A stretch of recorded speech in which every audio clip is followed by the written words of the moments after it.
Symbole de la force et du pouvoir pour les civilisations précolombiennes, le jaguar appartient à une espèce quasi menacée. Il fut un temps où plus de 20 000 jaguars étaient tués chaque année. Le jaguar a disparu d'un tiers des territoires qu'il occupait.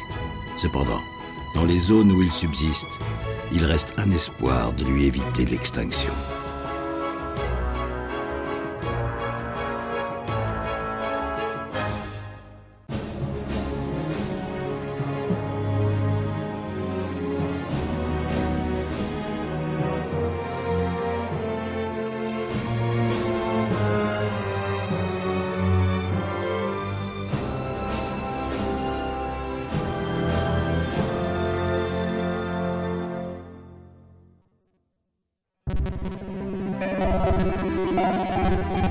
Quelque part au Brésil, derrière les hautes herbes d'une savane, les rituels de la vie et de la mort s'accomplissent comme au commencement des temps.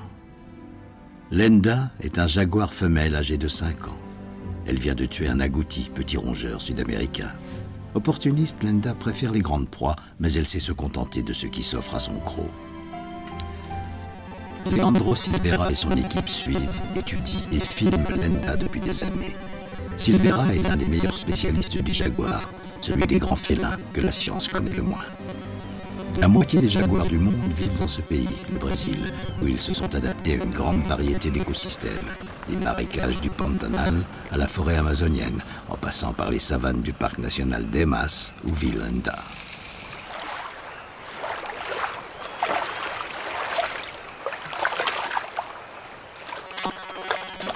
Voici quelques mois, la vie de Lenda a changé. Après 3 mois et demi de gestation, elle a donné naissance à 2 petits. Ils n'ont que 6 mois et dépendent encore de leur mère.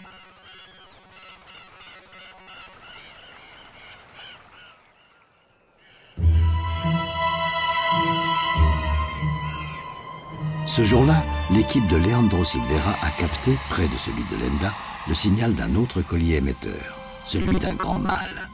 Dans l'espoir d'observer les interactions entre 2 animaux réputés solitaires, l'équipe s'est précipitée, gagnée par l'angoisse, vers le point que lui indiquait la ronde d'un groupe de vautours.